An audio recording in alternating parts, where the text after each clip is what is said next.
ఎంతో పనున్నా కానీ దాని అంతటి వదిలిపెట్టి అందరికి పోయి ప్రార్థనల కోసం ఉంటారు.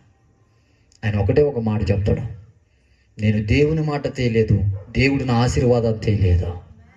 స్తోత్రం చెప్తారా? స్తోత్రం చెప్తారా? ఇలా మనకు 4 రూపాయలు కనపడంగానే దేవుడు మనకు దూరం అయిపోతాడు. ఈరోజు కాస్త పని దొరకగానే దేవుడు మనకు దూరం అయిపోతాడు. ఈరోజు కాస్త బంధువుల దగ్గరగా దేవుడు మనకు దూరం అయిపోతాడు. ఈరోజు కాస్త ఉండగా దేవుడు మనకు దూరం అయిపోతాడు. కానీ నీకు తెలుసా రేపేం జరగబోతుందా?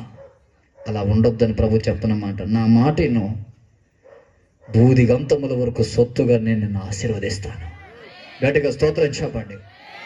నేను నిన్ను గొప్ప చేస్తాను, నేను నిన్ను విస్తరింపచేస్తాను, నీ సంతానాన్ని విస్తరింపచేస్తాను, నీ సంతానాన్ని వర్ధిల్ల చేస్తాను, నీ కుటుంబాన్ని ఆశీర్వదిస్తాను.